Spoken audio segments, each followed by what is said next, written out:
Welcome back to the Metal Exchange. Justin and Chris back again, bonus episode time, as we take a little stroll down memory lane and talk about some of our memories of ProgPower USA over the years. We had the promoter on at Glenn Harveston at some point in the past to go over ProgPower 3 specifically, but there's decades of memories embedded within that festival and our time there. So I figured what better opportunity to, kind of take that stroll down memory lane as we gear up for this version of the festival. But before we talk all things ProgPower, how are you, my friend? Doing well. I thought this would be an interesting topic, and I kind of wanted to start things off with talking to you about the first two ProgPowers, because neither one of us attended these. The first one was held in Lansing, Illinois in February 2001, and then the second one was held at Center Stage, and they would all be held at Center Stage from that point on later that year in November. I was just curious, do you have any thoughts about these lineups? Do you regret missing them? Is there anything... I will say, of these two lineups, my biggest regret is probably not seeing Superior.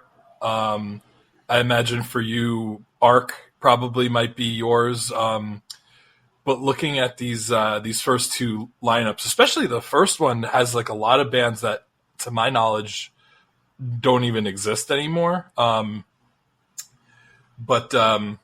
just curious, like if you have any thoughts, we can kind of just do a quick glance over these first two ProgPowers, because I feel like we've done very little discussion about these first two, mostly because we weren't at them. I don't even think I was aware of ProgPower until the lineup for the third one came out.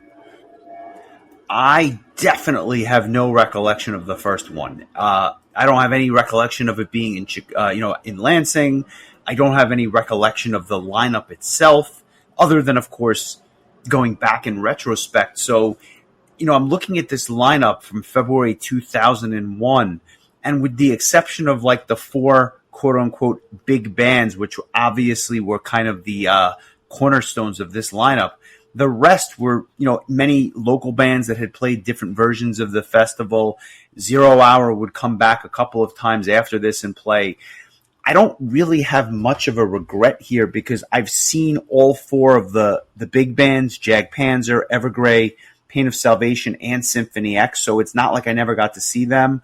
Of these bands, the ones that I guess that I wish I would have seen the most was Power of Omens. They were a progressive metal band, I think from Texas. They released a handful of really good albums that, in the mid to late 90s, they were kind of on the cutting edge of that prog scene, the second wave after Dream Theater, if you will. But I never got to see them, so that would have been the one that got away there. But to your point, they would be another edition of the festival just a mere 9 months later in Atlanta. And I feel like the quality of the second lineup, with all the international bands and whatnot, really just took a huge step up in terms of quality. And I have several regrets from not seeing this show. You mentioned about not really knowing about it. I feel like we had to have known about it only because Pat and Ralph went. So, like, maybe we knew and it just wasn't feasible at the time, because I think I had just turned 19 and I probably had no money. So I think that's definitely possible. But I also don't know what I was thinking, because when I look back at this lineup, you mentioned Superior, a huge regret of mine. Balance of Power, one of the bands that to this day I wish I could get to see live. Nightingale, amazing band with Dan Sueno, and I just love the melodic style of that band. Spiral Architect is not a band that I actually enjoy all that much on the discs, but at live it would be something that I'd really like to see. They are very quirky, very proggy, and were quite popular back then. I would have enjoyed Steel Prophet for what it was. Angel Dust's U.S. debut, I was fortunate enough to see, their return show, but apparently this was just one of the best shows in ProgPower history by all accounts. And then, you hit the nail on the head with Arc. probably my biggest regret of all of them, alongside, some of the ones that I mentioned earlier. The lineup would be rounded out with Evergrey, Camelot, and Symphony X. I don't really miss any of those shows, although anytime you can see Khan with Camelot would have been a treat. But yeah, this lineup was loaded, and I just my regret for just not seeing this show is really, really large, just because of how many bands I happen to be fans of their entire body of work and just not seeing them. Balance of Power and obviously Arc being two of them. Yeah, that makes sense. I will defer to the ProgPower 3 episode that we did a good while back now, but pretty much everything that needs to be said about that, I think, edition, I don't know that there's anything we can really add. So unless you have anything you want to say about it, I'm good with just kind of pushing forward, because I want to talk a bit about these some of these lineups that you attended during the time that I kind of had. It's kind of hard to call it a sabbatical when I had only been to one and then just didn't go to any more of them after that, but I'll call it a sabbatical. Between ProgPower 3 and ProgPower 10, I didn't attend any of the festivals. I'm pretty sure you attended not all of them, but almost all of them. I have a couple of thoughts, mostly just regrets. Thankfully, some of them have been assuaged with time, thanks to bands reuniting and things of that nature, or just getting rebooked for ProgPower in later years. But there's some really strong lineups in here that at the time I was kind of during my lost years when it came to metal, and I just wasn't really keeping up with the new stuff. And it was a lot of names that at the time didn't mean anything to me that now I look at it and I'm like, Jesus Christ, this was like an all-star lineup almost every year. So I don't know. I don't know that we need to like march through every year one by one, but if you have any like memories from those few years, did you at any point stop and say, Jesus Christ, why I can't believe Chris isn't here right now? Like, I can't believe he's missing this. Sure, if Power Quest had played, you would have been thinking that. I did, only because I thought you had such a good time at 3. I mean, I know you did, just because I have such fond memories of that whole experience, which we've obviously talked about in great detail. I couldn't convince my parents to bankroll this trip every year after that. That one was like, I begged for them to lend me the money to go to ProgPower 3. I just knew that was something I couldn't miss. And honestly, it was really just, that lineup was so just spoiled. I think just spoiled me. And I was just like, I don't know that there ever will be another lineup quite like that, but that was kind of like my measuring stick. And I was like, oh, it's like, this is okay. This is fine, but like, it's not, ProgPower 3, which was kind of a dumb way to think. But to be honest with you, I really couldn't, I don't know that I would have been able to afford to go even if I wanted to. So, my return to ProgPower also coincides with my, professional and financial breakout, development, freedom and development. Yeah. So I did think that, though. Like I said, there was definitely the missed factor. But when it comes to, like, I'm just looking at this lineup for 4, I'll tell you just some of my high level thoughts that jump out to me, because I have such vivid memories. Seeing Nightwish with Tarja was just so cool. And I wasn't even the biggest Nightwish fan in the festival. There were some people that were just diehard, rabid Nightwish fans. But it was unforgettable to actually just finally see that band, because that was almost an extension of the year prior with the Gamma Rays and the Ed Guys. Nightwish was one of those seminal bands that I grew up on, so to actually just kind of check that off the bucket list was cool. And then now, having seen them with, all their different singers, I feel like I've seen every iteration of this band, and I'm sure I'll see them again at some point in the future. That might be my number one regret of any ProgPower set that I've missed. So really, yeah, because I never saw Nightwish with Tarja. I never did. And in fact, I almost didn't see them with Annette. Like, literally, the first time I saw Nightwish, Annette was fired, I think, a week or two later. So I almost missed the first 2 Nightwish singers. But so that one, in that venue, I just think that would have been a really cool experience. Honestly, I would say from that year, that might be the only one that I like truly regret, because I think I've seen almost all the other bands when they came back. Well, Vanden Plas, I'll just say this, even though they would come back and play the festival, that particular performance was beyond incredible. Like, it blew me away, and it was one of my favorite sets by any band. And I'm fortunate enough to have a bootleg of that show. I won't get into details, but I'll just say that I have that audio recording, and I still, even to this day, will go back and listen to it because of some of the highlights about that set. It was just mixed, at least from my recollection, to perfection. And so that was just a highlight as one of the best sets. And I guess my regret was not seeing Mercenary, because at the time I was just not into them, so I skipped it. But there was a make good just a couple of years later. But to hear some of that early Mercenary material, I think would have been a really good time. And obviously they're a band that I'm a huge fan of now. And also the debut of Pagan's Mind, who would now be coming back to headline this year's version of the festival. I think that the crowd really wasn't even sure what to make of that band, because they had just arrived on the scene and they had come out with Celestial Entrance, which for my money is still their best album, and that was what they were touring at the time. It was really, really cool. I still have not completely warmed up to all the elements of that band, but musically and live, they bring it, and they do a good job of putting on a good show, all things considered. But that's really kind of my memories of ProgPower 3. Did Sphere ever come back after that year, or was that their only time? Because I don't think I've ever seen them. They were supposed to play a couple of years ago. Come back a couple of years ago, and it just didn't happen.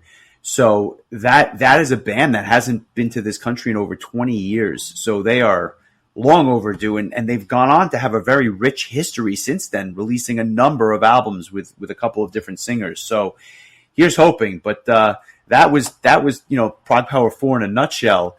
Pivoting to 5. I missed that year. It was my first year of law school, and I had only been in law school for a couple of weeks, and to come down and miss school was just not an option that first year. Needless to say, my second and third year, I didn't give a shit by that point. But my first year, I was doing everything I could and whatnot. But the one or two bands from this set was just I have huge issues with missing was Adagio, which opened up, I believe, day 2 of the festival. They would never be play the fest again. And then Weapons of Mass Destruction, a.k.a. the old Sabotage lineup, which may be my one or two biggest regret. I think Weapons of Mass Destruction is probably my biggest regret for the years that I missed, that and Arc. So just absolutely wild stuff. But the rest of the lineup, I either have seen bands like Dreamscape and Into Eternity, or a band like Wuthering Heights, where I just don't care that much that I missed it. What was the story behind the Sabotage? Because I remember initially it was supposed to be like kind of like everybody that was in the band, like Zach was supposed to be there, all this stuff, and then something happened where Zach couldn't perform, and it turned into like a John Oliva led like early era Sabotage kind of show. I don't remember Zach not playing or being announced and not playing. I just remember it being basically a play the old shit set with Doc Wackholtz and the old Sabotage lineup. Maybe you're right. You could be right. My memory is fading after all these years. Well, I wasn't there, so I don't. I can't speak with any sense of authority. It's just what I vaguely remember being the case. Well, either way, I think the set list was just something to behold, and I think it's. I look back with such fond memories of hearing about this set and like people just going absolutely nuts for it. But it's just a shame that like this whole thing was lost to time. I'd have to think that Glenn has a recording of this in the archives. I can only hope that at some point it would see the light of day, just because this Sabotage is a treat, and seeing Wackholtz with them is something that I never thought would happen. This is crazy. So Glenn's press release from 2004 is still online on the Ultimate Metal forum, and it just says Zach Stevens has been forced to withdraw from interference with weapons of mass destruction at ProgPower. As reported, he suffered an injury to his hand that has required multiple surgeries. He will remain hospitalized until next week on IV medications. So that's I think he had like a lawnmower accident or something. Like he really cut up his hand badly. Now it's all coming back to me. I think he had an accident around the house or something like that. And, they went old school and God, what a show that must have been. I know. Yeah. I think that and the Nightwish show I mentioned earlier have to probably be my two biggest regrets, because probably at the time I couldn't really think. I don't think I thought that it would be forever before Sabotage played another show. We're still waiting. So that, in retrospect, was kind of a huge deal. Well, you're right. And it was a huge deal. But my absence, as I kind of indicated earlier, would be short-lived. And I only say that because the following year I would be back and I would go for a run of shows from 6 through 8 where I didn't miss. 6 was interesting because I have such vivid memories of things surrounding the festival. And first of all, Circus Maximus making their debut. I remember when they were announced for this, nobody knew who they were. But when that debut album came out, they immediately shot up my list as I was so excited to see them. And they were phenomenal. And they became such a crowd favorite because of how good of a set they put on. But even aside from that, the debut of Orphan Land was a huge deal. Conception was a dream come true. And they would come back and play again. But that first set list was just ridiculous. And I remember after the set going out for Chinese food. There used to be this restaurant not far from the venue called the Chinese Buddha.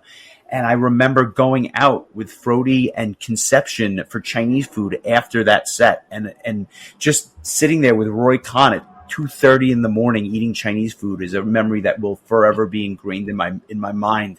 I think it was surreal. And the interesting thing is we would get to know Tor Osby very, very well. And it's amazing that they're still kicking and doing well. And I can only hope that I haven't seen them for the last time. The logo or just the shirt from that year, always, I remember seeing people wear it and just think, damn, they got Anger and Stradivarius to headline the two nights. Like that's pretty awesome. They've kind of become pretty regular visitors to ProgPower, especially Angra, who's playing this year as we speak. But I always thought that this was a lineup that I really should have gone to, just because I really like Therion, especially this era of Therion, Orphan Land in their earlier days, Circus Maximus, like you mentioned. Sim Force would have been really cool to see, and I would have loved to see. I think you would have enjoyed Pink Cream 69. Yeah, that's a band that I don't know that they would ever play another show in the U.S., so I think there was a lot to sink my teeth into. But I think at this point I just kind of was like, now I'm in the post-college, trying to find a career, definitely don't have money sort of thing. And I think when the lineup for 2006 came out, that was the one where I was kind of like, wow, I don't really know any of these bands. Time was passing you by. Yeah, exactly.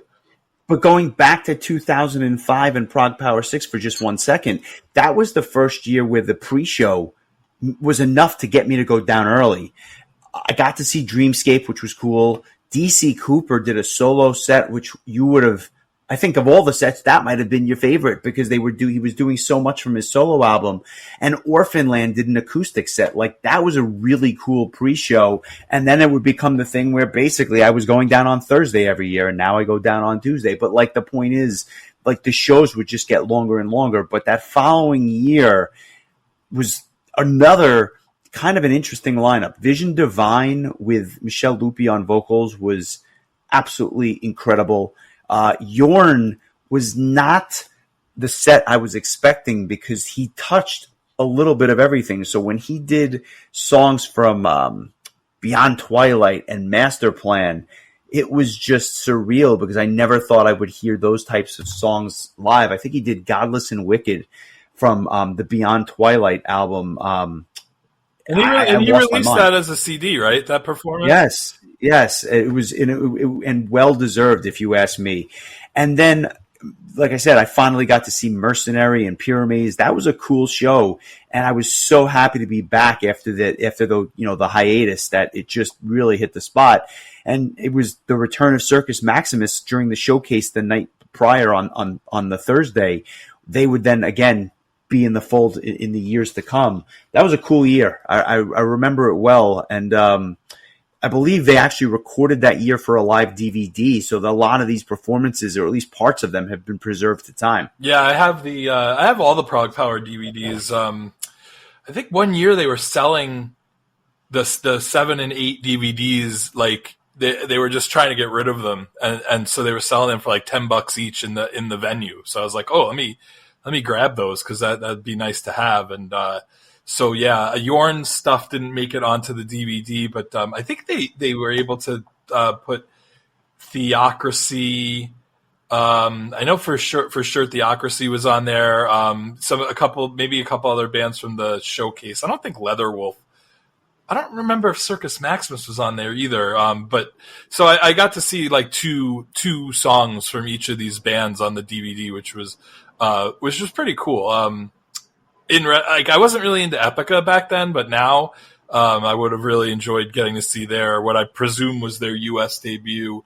I love the Savage Circus clips from the DVD are just fun to watch because it's like, the Blind Guardian's little brother. But and I still to this day would have loved to see Free Kitchen.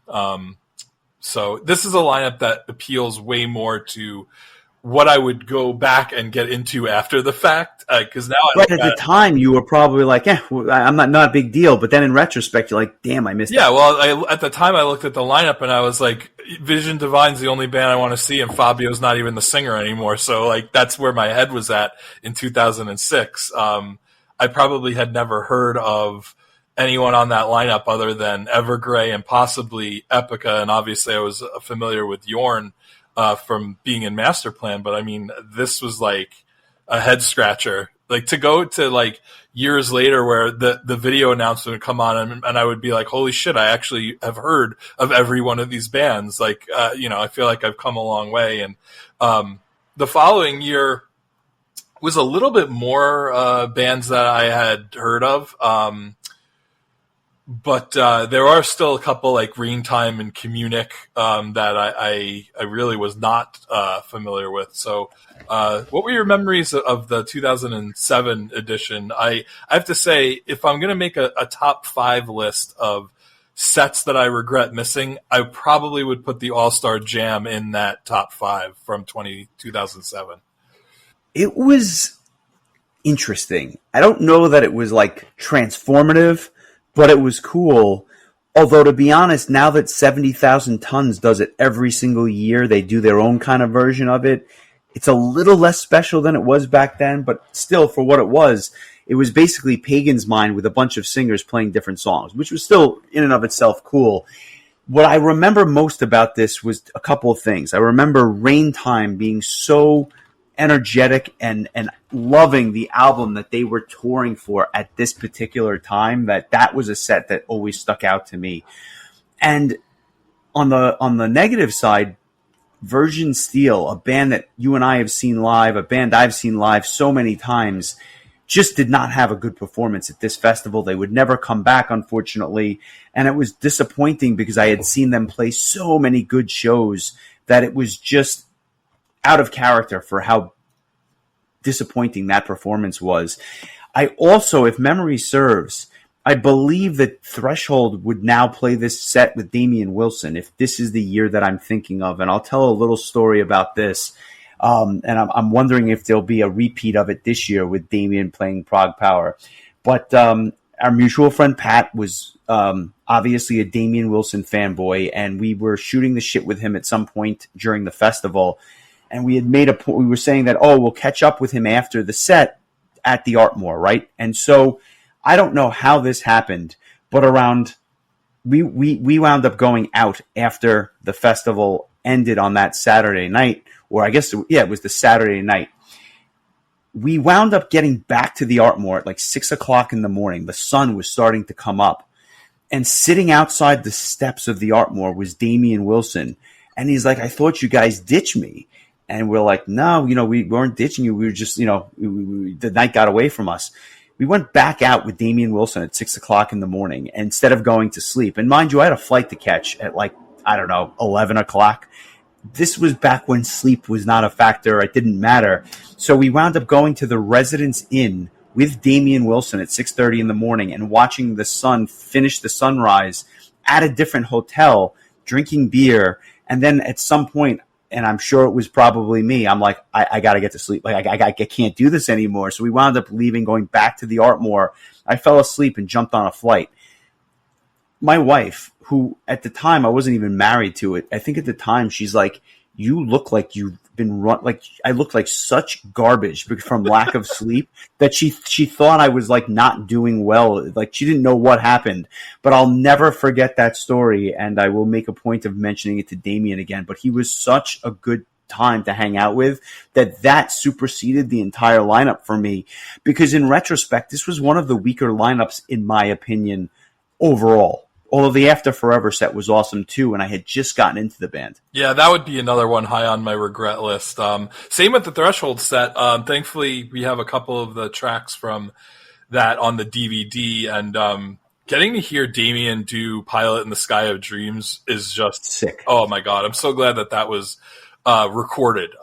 That's one of my favorite clips from these ProgPower DVDs. So, yeah, it would have been cool to see, Sonata Arctica at ProgPower. I think that was that the only time that they had played at ProgPower? I want to say. Yeah, they never played again, but I'll say that Freak Kitchen, who you mentioned earlier, had put on such a good performance that they had them back to do the pre-show, and they did a really nice job. They are a very energetic live band, and they came out with an album earlier this year. I didn't think it was the greatest album, but live, it's just a fun show, and I hope that I get to see them at some point again in the future. Okay, well, I'm starting to think that this might end up being like a 2-part episode, because... Yeah, I'm thinking we stop at 10, and we'll kind of talk about your first year back and set the stage for 11 through the rest, or at least 11 through 20 another time. Yeah, I think we both missed out on ProgPower 9, which... I, to this day, look at this lineup, and for me, it's probably the one that I'm least upset about missing. I agree with you. And I think it was just the combination of that being kind of underwhelming for my taste, and then the lineup, the initial or original lineup that was announced for the following year, really convinced me it was time to go back. But I'll get to see Amorphous headline this year. So no harm, no foul there. I got to see Riverside eventually. I don't really care that much about missing Ice Earth. I probably would have really enjoyed John Oliva's Pain. I'm not really super familiar with Rob Rock outside of like his Avantasia appearances. I know nothing of Mustache. I'm not really familiar with Spheric Universe Experience. Saint Demon would have been pretty cool. Iron Savior would have been cool.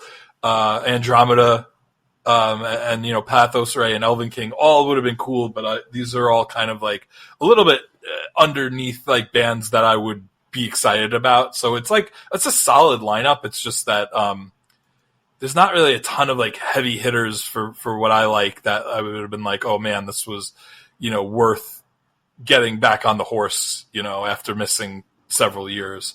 Probably having Halloween and Gamma Ray play the kickoff show while they were on their tour together was probably the two heavy hitters. I don't know. I guess that's technically considered part of ProgPower. Like to me, it's just kind of like Gamma Ray and Halloween stopped at center stage during the tour, and it happened to be the night, in between ProgPower nights or whatever. But I would have loved to have seen those two bands, or we've seen Gamma Ray, but I'd love to see Halloween at center stage. But yeah, I mean that probably is my biggest regret, honestly, is missing Halloween than anything else from that year. I figured as much, and yeah, that Thursday night lineup, to see Halloween on that stage would have been great. But having seen them at the PlayStation Theater or whatever it's called now in Times Square, not a bad venue to see that band. So on the one hand, I miss it, but we would get to make good with Kisk and everything else later on. So like it would only get better from there. Yeah, it's more so not that like the venue is that wonderful, and because it is, but I mean it's more so that like center stage is like home, and so seeing Halloween in that venue is kind of special in that sense. It's just kind of like that's like if I had a home venue, because you've seen hundreds of shows there at this point. So I totally get that. Yeah. But for my money, a lot of these other bands, and again, Amorphous, I'm looking forward to their set this year, but I've seen them a bunch of times. I've seen Riverside, I've seen John Oliva, and the rest, nothing I was dying to see. The one huge regret from that show was Andromeda. I was a big fan of that band, and I think Spheric Universe has put out some better material since this particular time that they played. So I don't know that it would have been the best Spheric Universe set, but Andromeda was the loss for me. I was a big Andromeda fan. They put out a bunch of albums in the early 2000s, which I liked. I just never got a chance to see them, and they've been, non-existent. And at some point, we're going to cover one of their albums on the podcast, I'm sure, just to go back in time and revisit it. But they were just quirky enough that I liked them. But arguably the worst lineup in the history of the festival. Yeah, for my taste. Yeah, I mean, I don't know. Not that it's bad, but there might be people that disagree. I just that for me, I'm kind of with you there too. Like that's just kind of, I don't know. I don't know. I wonder if how Glenn feels, or if he would ever admit it. Maybe when that book comes out someday, it'd be interesting to see. But I'm sure he has, being that he chooses these lineups, I'm sure that they're all pretty great for him. But I'll tell you a story. I vividly remember being in the basement of my parents' house in Senegal Falls that shortly after I had moved back there, which would have been in February of 2009. And I vividly remember having a conversation with you and saying, Justin, I think it's time. Fates Warning, Royal Hunt, Power Quest, and Andre Matos. I think I'm coming back to ProgPower. And I remember thinking to myself, like, this is not a terribly expensive like ordeal at the time. This is, mind you, 15 years ago. But the tickets were, I think this was the only year that I bought just general admission tickets. I think from the following year forward, it was gold badge or sponsorship. But this is like the one year I actually just bought tickets from Ticketmaster. Probably, I don't even think it sold out by the time that it happened. So I just decided, like, hey, like, I'm gonna go. I'll stay in the room with you and Pat. I literally slept on the floor because you guys had a king size bed and nothing else. Putting all three of us in a king size bed would have been a bit much. Like all told, like my flight, the tickets, I think we went to the Thursday night kickoff. And then the chipping in the hotel room, like all told, I probably spent like $500, like including like food and like drinks or whatever. Like it was so inexpensive back then. I remember my first flight was, I want to say it was like $170 for like a round trip flight, like after all the fees and taxes and all that. Wow. It was crazy. Like it was such a no brainer at that point. Like, I briefly was living with my parents while I was, before I moved to Rochester. So it was like the timing was perfect. And I remember literally, I want to say it was like after Sabaton and Royal Hunt played on Friday night, I remember pulling you aside and I'd be like, Justin, I will never miss ProgPower ever again. And I haven't. You have. I have, and we'll get to that at a future point. Although I would only miss one more time, fortunately, and I don't anticipate missing again. Other than those four bands, had you begun to check out some of these bands, or did you go in blind to a lot of them?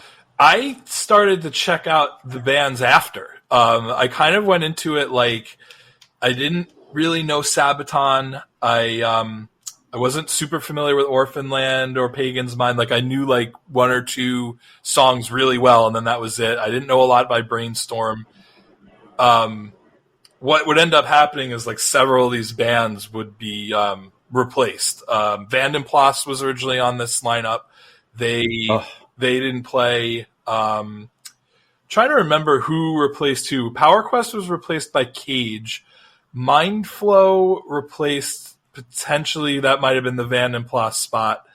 Andre Matos was replaced by Crimson Glory.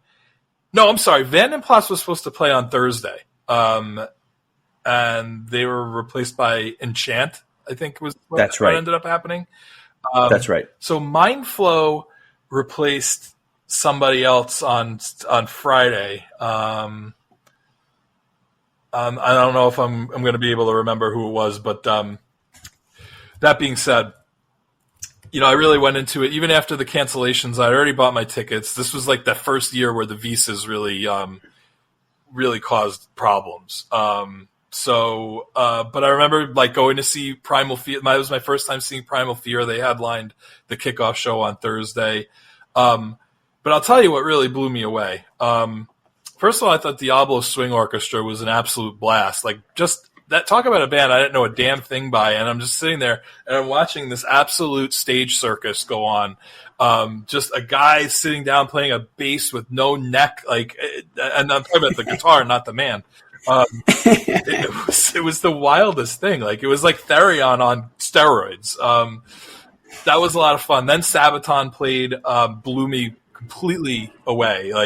Because I didn't really know them at all. I remember just being next when they had keyboards. Yep, and they had keyboards. And I remember Pat, when they started playing 40-1, just have an out of body experience. I'll never. I went home and listened to 40-1 100,000 times in a row, along with Delane's Virtue and Vice, because it was on the sampler, and they were announced to be playing the following year. But that date, that Saturday, where Glenn basically did a best of ProgPower's past, and then with Fate's Warning headlining, playing the festival for the first time, I have to say, like, that opened my eyes to Circus Maximus and Orphan Land as two just absolute beasts for live bands. And the fact that they were like the first and second band to play that day, where now I could easily see either one of them, maybe not headlining the festival, but like one slot underneath. Although I don't know that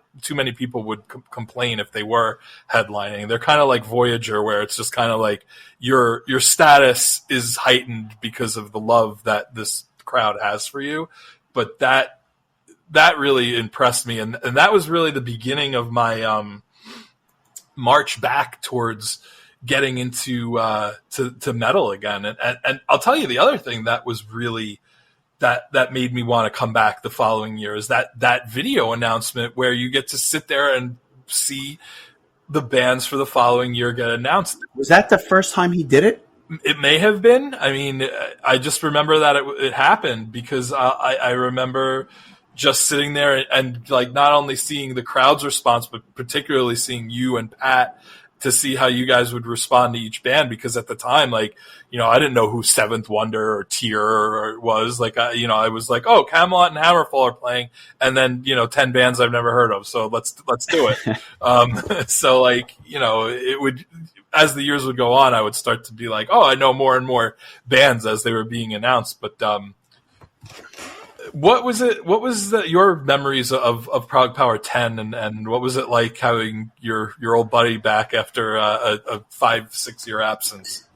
I was glad, first and foremost, that you would come back, but more so than that, I was glad that you were having a good time, because you got to understand, getting you in the door is half the battle with the announcements and obviously being committed. I will forever be upset that I never got to see Andre Matos, as I thought this was the chance, let alone this was supposed to be it. And when it didn't happen, I should have taken that as an omen. But what I do remember vividly is being so excited to see Royal Hunt. I remember another just flawless Circus Maximus set. I remember Brainstorm being very underwhelming, and they had been put over so much for that ProgPower 5 set, where they were, by all accounts, just blowing everybody off the stage. And by the I'm way, thinking that to was myself, Tomorrow's Eve that was supposed to play that year. very interesting. See, that was a band that they would eventually come back, but I remember thinking to myself, I love them. So that was cool, but it was just going back to Brainstorm for a second. This was not their best show. I did not like it, actually, in many regards, and I was very underwhelmed. But then Fates Warning would take the stage and put on, for my money, maybe a top 3 set at the festival ever. I thought that set was just pure magic. It was a tremendous set list. They were hitting every note, and I remember that I think they played for over 2 hours, and I was just eating up every single second of it. I've seen a lot of great Fates Warning shows, but this might have been the best. Sitting in the stands, like behind the soundboard, dead center with you and Pat, and just like the sound was perfect.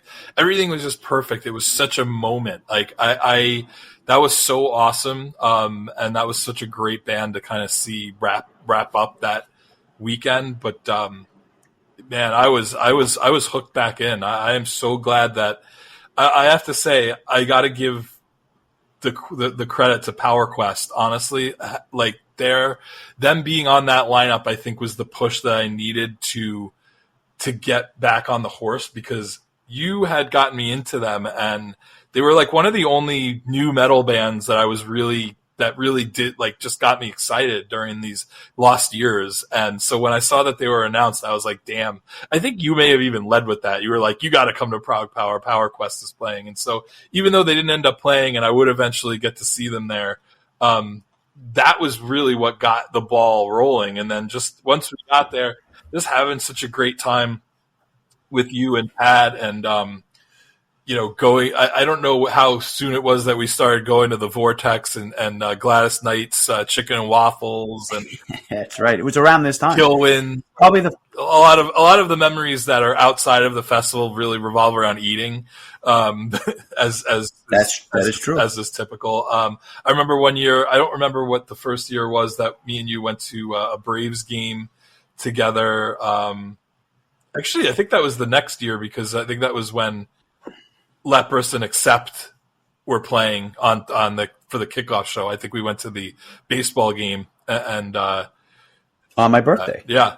I remember that. Yeah. So well, definitely. I think we should pick up where we left off and talk some more. I was kind of like, initially when I suggested this as like our theme, I figured like we kind of just bounce around and have like random memories come up, but as is usual for us, sometimes it's easier to just kind of go down a list and use that as kind of a guide. And so and I think there's just so much to say about each of these festivals, and now that we're approaching the era where we would be going together on the regular, there's probably going to be more stories and longer stories involved going forward, but this is a really fun way to kick things off. So we'll definitely. I don't even know if we'll do the rest in the whole next episode. We might need to. This might be a 3-parter.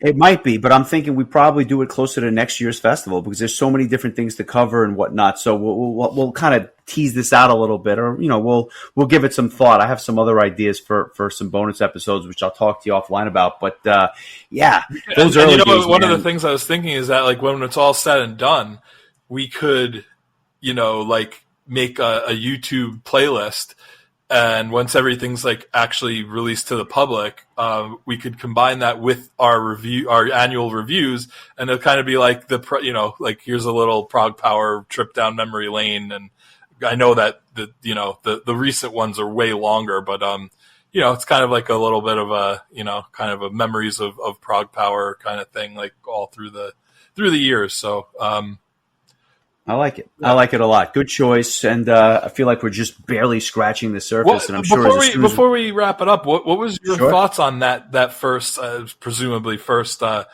video showing the bands for the following year? Do you have like memories of seeing that? I do, now that you mention it, because when I remember seeing Storm Warrior and the Heading North video, and I said to myself, oh, like I in retrospect, I remember it, but only because you mentioned it. I particularly remember you marking out when they announced Seventh Wonder, and you telling me, like, you have to listen to this band. You're gonna like, they're so good. Oh Like, yeah, this is awesome. that was a highlight. Nocturnal Rites was another highlight because I never thought I would see them. And DGM, and Delane. I think those were the four that really kind of sucked me in. But even those were the four. And then there was a lot of other stuff that I'm like, all right, this could be good, but I was not familiar with Oceans of Sadness. But we'll get into that and all things the next time. But Nocturnal Rites, Seventh Wonder, and Delane really, I guess, were the biggest ones. Yeah, I just remember like, okay, Camelot and Hammerfall. At the time, I was under the impression I was going to be seeing Roy Khan sing for Camelot.